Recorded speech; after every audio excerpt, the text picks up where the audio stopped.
Vamos a leer en el Antiguo Testamento, en el libro de Habacuc, el capítulo primero. Habacuc, capítulo primero.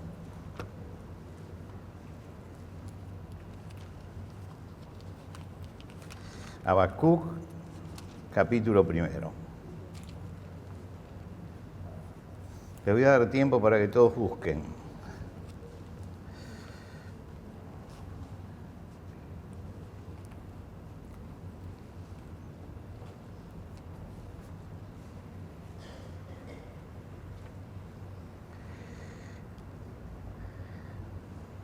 Habacuc, capítulo primero, versículo primero también. La profecía que vino al profeta Habacuc. ¿Hasta cuándo, Jehová, clamaré y no oirás? Y daré voces a ti a causa de la violencia y no salvarás. ¿Por qué me haces ver iniquidad y haces que vea molestia? Destrucción y violencia están delante de mí, y pleito y contienda se levantan, por lo cual la ley es debilitada y el juicio no sale según la verdad, por cuanto el impío asedia al justo, por eso sale torcida la justicia. Y vamos al capítulo 2, el versículo primero. Capítulo 2, versículo primero. Dice, sobre mi guarda estaré y sobre la fortaleza firmaré el pie y velaré para ver lo que se me dirá y qué de responder tocante a mi queja. Y Jehová me respondió y dijo, escribe la visión y declárala en tablas para que corra el que leyere en ella. Aunque tu visión tardará aún por un tiempo, mas apresura hacia el fin y no mentirá. Aunque tarde, espéralo, porque sin duda vendrá, no tardará. He aquí, aquel cuya alma no es recta se enorgullece, mas el justo por su fe vivirá. Nos detenemos aquí en la lectura de la palabra de Dios. Cuando estudiábamos, una de las cosas que recuerdo que nos decía don Raúl Caballero Llocú, que fue nuestro gran maestro, y él estuvo predicando también algunas veces aquí antes, ahora está en la presencia del Señor. Él nos decía siempre, miren, ustedes como predicadores, como pastores, como obreros, como lo que sean, tienen que tener la costumbre de leer todos los días la Biblia y leer todos los días el diario. Y no se olviden de esto, porque ustedes tendrán que conectar siempre la realidad con la palabra de Dios. Porque si ustedes no leen el diario, van a predicar en el vacío. Creo que era un consejo muy inteligente para que todos estemos sumergidos en la realidad y cuando hablemos, no hablemos de arcanos incomprensibles, sino que respondamos a lo que estamos viendo. Siguiendo este principio, esta semana, como todas las semanas, leo los diarios.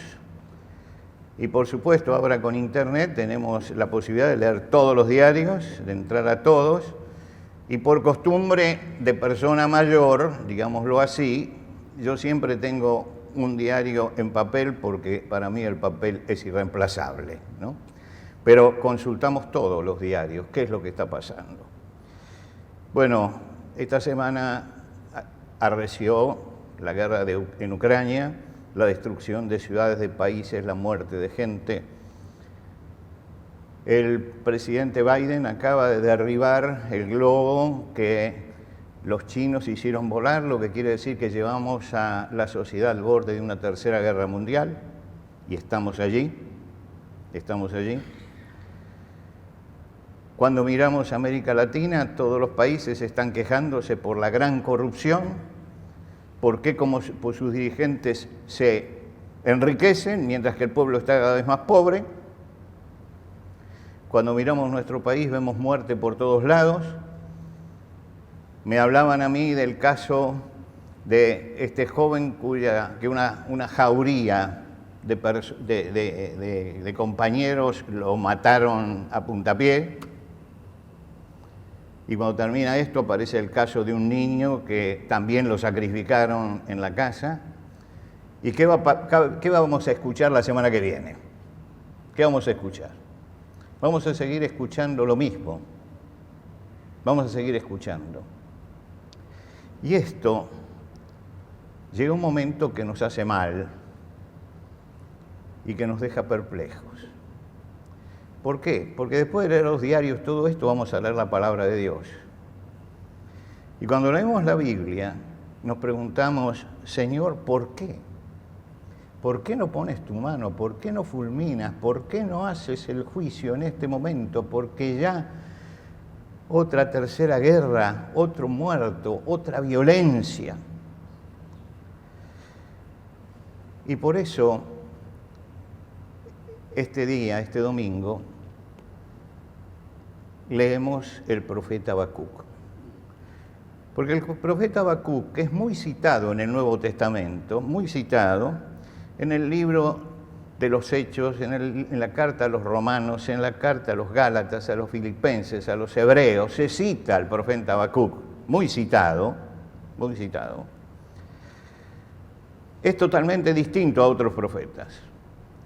Porque mientras que los profetas tomaban la palabra de Dios y se la llevaban al pueblo, y esa es la forma de trabajar del profeta, esto es lo que Dios dice y por eso estamos en mal camino, el profeta Habacuc es un profeta que habla no al pueblo sino a Dios, y le habla a Dios de su perplejidad, de que no entiende qué es lo que está pasando, que no entiende cómo Dios no actúa, que no entiende.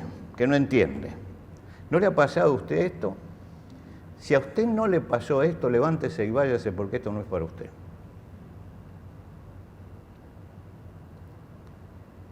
¿Por qué?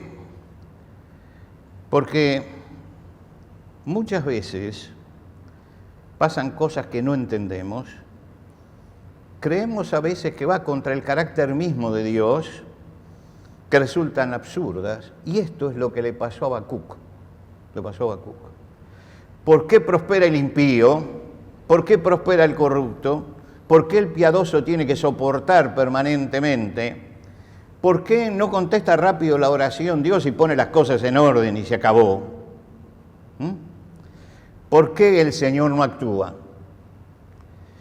Parece que Dios estuviera, y así lo sentía Habacuc, indiferente frente a todo esto, frente a la realidad y frente al clamor de los cristianos. Parecería que Dios estuviera indiferente. Estos interrogantes surgen continuamente en nuestra vida. Es normal, porque en todas las crisis sociales hay que volver a leer a Habacuc. Hay que volver a leerlo. No solamente Habacuc, David también tuvo ese problema. En sus casas lean ustedes el Salmo 13. El Salmo 13 dice, ¿hasta cuándo, Señor? ¿Hasta cuándo me ocultarás tu rostro? ¿Te olvidarás de mí para siempre? ¿Hasta cuándo debo estar angustiado y andar triste todo el día? ¿Hasta cuándo mi adversario me dominará? Está preguntando lo mismo. ¿Hasta cuándo serás indiferente a mi dolor? ¿Hasta cuándo no contestarás la oración que te estoy haciendo? ¿Hasta cuándo los impíos seguirán triunfando? Nos preocupa la actitud de Dios, el sufrimiento de las personas y el crecimiento del mal. Nos preocupa. Entonces llega un momento en que nos preguntamos, ¿no será un pecado hacerse esta pregunta? No es pecado si la hacemos como la hace Habacuc, desde la perplejidad. Habacuc pregunta, no le reprocha a Dios nada, no le atribuye un despropósito a Dios en todo esto, ni mala voluntad, ni falta de sabiduría, ni injusticia. Él simplemente averigua, pregunta. ¿Por qué? Porque está perplejo. Y porque él cree en Dios y sabe que Dios es sabio, que Él sabe lo que hace. que no tiene ningún despropósito, pero está perplejo frente a esto. Y entonces hace lo que tenemos que hacer siempre cuando estamos perplejos, presentarnos delante de Dios y decirle, Señor, esto yo no lo entiendo, a ver si puedo recibir un rayo de luz para entenderlo. Job, el patriarca, ustedes se acuerdan, interrogó permanentemente a Dios por su situación y defendió su causa. Y el libro dice, en todo esto no pecó Job, ni atribuyó a Dios despropósito alguno. Quiere decir que la pregunta hecha desde la perplejidad, es bueno hacerla a Dios, desde la perplejidad. No desde el juicio, sino desde la perplejidad. Es positivo, ¿por qué? Porque significa, en primer lugar, que nuestra vida espiritual está activa. Porque si usted no tiene la vida espiritual activa, usted lo único que hace es agarrarse la cabeza y se olvida de Dios. Pero como hemos entregado nuestra vida al Señor y nuestra vida espiritual está activa, es lógico que nos hagamos estas preguntas. Es lógico esto. Sabemos que Dios está siempre presente y tenemos esa fe y ese conocimiento y por eso invocamos el nombre de Dios. Nos interesa conocer más acerca de por qué Dios actúa como actúa y por qué guarda muchas veces silencio. Y seguramente si hacemos con sinceridad esta pregunta delante de Dios nos va a llevar a conclusiones importantes, porque la respuesta nos va a mostrar la sabiduría de Dios. Tanto en su accionar como en sus silencios, Dios muestra su sabiduría. Tanto como cuando habla como cuando se calla, está mostrando su sabiduría. A veces estamos perplejos como espectadores frente a las grandes necesidades, los grandes fracasos. A veces estamos perplejos como protagonistas, porque nos llega a nosotros directamente. Siempre podemos interrogar a Dios frente a esto. Dios actúa en su tiempo y según sus planes. En su tiempo. Yo quisiera que actúe en mi tiempo. Entonces digo, Señor, ya, ¿cuándo? ¿Cuándo? ¿Hasta cuándo? ¿Hasta cuándo? Es lo que decía David, ¿hasta cuándo? ¿Hasta cuándo? ¿Hasta cuándo? Lo repite una y otra vez ese ¿hasta cuándo? Él quiere que Dios actúe en sus tiempos, pero le está preguntando, ¿hasta cuándo? Juan ilustra muy bien esto en su Evangelio. Juan escribe para la iglesia, entonces no se dedica a todas las cosas que se dedican los otros tres evangelistas, los sinópticos, sino que saca algunos temas específicos para que a través de esos temas podamos entender mucho del corazón de Dios. Cuando habla Juan, cuando narra la enfermedad de Lázaro y la posterior muerte, se encarga de comenzar el capítulo explicándonos esto. Amaba Jesús a Marta, a su hermana y a Lázaro. Amaba. Me dice, no pierdas de vista esto, porque todo lo que vas a ver y todo lo que va a pasar y todo lo que te voy a contar tiene que tener como base esto, el amor de Dios hacia los tres. Y entonces nos dice, cuando oyó Jesús que Lázaro estaba enfermo, se quedó 2 días más donde estaba y no fue a socorrerlo. Fíjese usted el contraste, ¿no es cierto? Por un lado lo ama, y si usted ama a una persona y se está sufriendo, ¿qué hace? Sale corriendo. Sale corriendo. Lo primero que hace es salir corriendo. Y dice, cuando escuchó que estaba enfermo, se quedó. No hizo nada. No se inquieta ni va a solucionar el problema. Y eso hace que las hermanas tuvieran que soportar una enfermedad terminal, tuvieran que verlo agonizar, tuvieran que verlo morir, tuvieran que llorarlo y tuvieran que llevarlo hasta el sepulcro. Y como humano uno dice, ¿no podría evitarse todo esto? Si tenía todo poder, ¿por qué se quedó 2 días más y permitió esto? La Biblia abre muchos por qué. ¿Por qué Ana tiene que llorar su esterilidad? Si Dios puede, y lo hizo finalmente, abrir su matriz. ¿Por qué Elías tuvo que angustiarse hasta la muerte? ¿Por qué David tuvo que huir y sufrir al impío Saúl, cuando él era un hombre recto y el otro se había desviado? ¿Por qué José tuvo que ser esclavizado, metido en la cárcel y olvidado?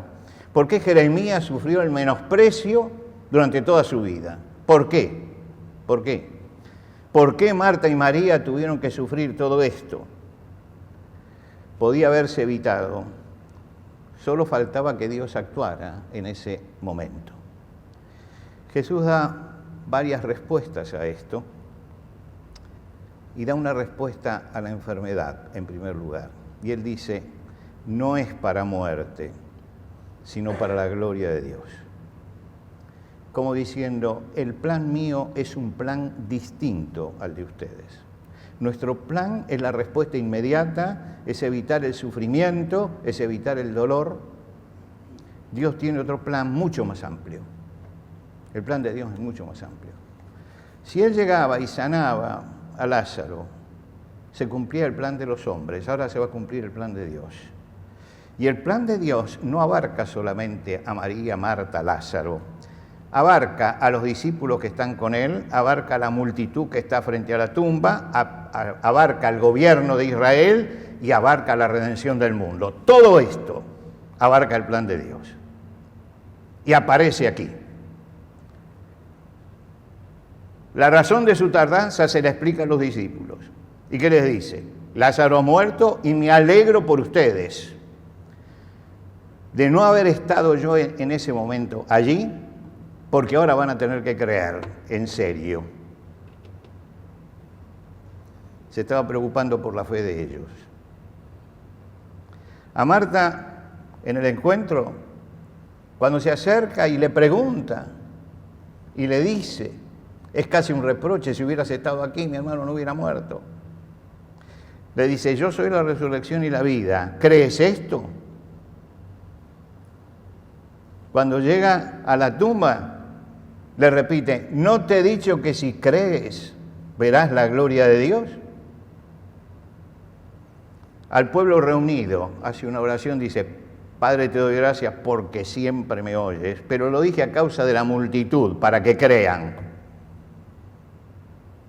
Quiere decir que el plan de Dios abarcó el testimonio a los discípulos, abarcó el testimonio a las dos mujeres, abarcó el testimonio a todo el pueblo de Israel, al gobierno, porque al otro día lo estaban discutiendo esto en Jerusalén, y desató, lea usted el capítulo siguiente a la muerte de Lázaro, desató el hecho de que se decidieran ya a crucificarlo. Quiere decir que el plan de Dios abarcó todas esas cosas, hasta la redención del mundo. Movilizó todo eso el plan de Dios. Si el Señor hubiera corrido en ese momento y hubiera sanado a Lázaro, todo eso no se hubiera cumplido. Todo eso no se hubiera cumplido. Y en esto uno se inclina frente a la sabiduría de Dios, que tiene sus tiempos y sus planes, que no son ni nuestros tiempos ni nuestros planes. Ni nuestros tiempos ni nuestros planes. Nosotros siempre decimos yo creo, yo creo, yo creo. Dios a través de esto nos llama a confiar. Yo creo, yo creo. Creer es tener por cierto algo que no está comprobado por la razón. Lo creo, lo creo. Me lo decís, lo creo. Ahora, confiar es entregarnos a lo que creemos. Entregarnos a lo que creemos.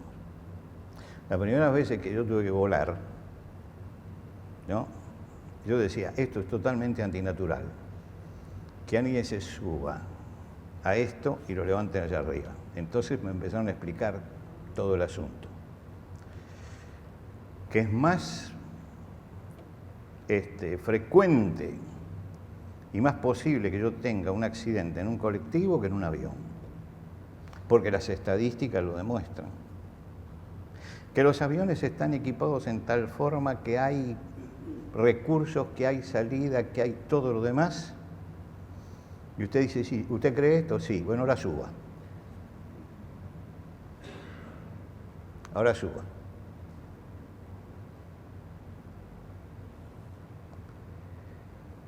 Esa es la diferencia entre creer y confiar.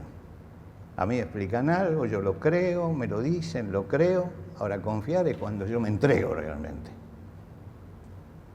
Y el Señor en ese momento estaba buscando que esos que creían confiaran verdaderamente. Y por eso llevó el asunto hasta el extremo, hasta 4 días en la tumba, para que ellos creyeran. Habacuc en el 2 capítulo dice, decidí mantenerme vigilante. Decidí mantenerme en pie sobre la fortaleza, sobre la fuerza de Dios. Decidí no dormir hasta saber lo que el Señor quería de mí y lo que Él iba a decir y cuál iba a ser la respuesta. Es decir, después que preguntó, se paró delante de Dios y dijo, estoy perplejo, pero eso no me va a sacar de mi fundamento. Eso no me va a mover. Yo voy a estar vigilante porque estoy seguro que en algún momento voy a recibir respuesta de esto. La respuesta que recibió de Dios lo dejó más perplejo todavía, porque le dijo, mira, el pueblo está gimiendo en la decadencia, está viendo el ascenso de los caldeos, y los caldeos van a venir y van a arrasar todo. Es decir, esto va a ser peor, le dice Dios. Va a ser peor. La respuesta de Dios fue tremenda. Él quería que Dios se revirtiera todo, pero Dios dijo, no, esto tiene que ir ahí. Dios lo dejó más perplejo. Pero después de decirle esto, dice, escribe esta visión y grábala sobre una tablilla para que pueda leerse de corrido. La visión no va a tardar todavía por algún tiempo, pero se está acercando y no dejará de cumplirse. Aunque tarde, espera que llegue, porque vendrá sin falta, no tarda ya. Aquel cuya alma no es recta, aquel cuya alma no es recta es arrogante, mas el justo por su fe vivirá. El justo por su fe vivirá. Está diciendo, están los que son arrogantes frente a esto, y los justos son los que se apoyan en Dios a pesar de todo. La fe viene por el oír, y el oír de la palabra de Dios. Habacuc oye a Dios, medita sobre el pasado y recuerda. Y si ustedes siguen leyendo lo que no hemos leído, recuerda que ese Dios es el que les dio victoria sobre Egipto. Sobre Egipto. Ese Dios el que les abrió las aguas del Mar Rojo cuando ya estaba todo perdido. Que los sostuvo 40 años en el desierto, a un pueblo que no sabía peregrinar en el desierto, porque era un pueblo criado en la ciudad. 40 años. Que cruzaron milagrosamente el Jordán y que tuvieron victoria con Josué. Él recuerda todo eso. Y dice, el Dios soberano estaba allí. Hizo proezas en el pasado y hace proezas en el presente. No leamos la Biblia como un libro de museo, donde vemos a los hombres del pasado allá arriba y pensamos en un Dios que actuó allí y que va a actuar allí. Dios está actuando en el presente y los ojos de Dios están abiertos sobre nuestra realidad.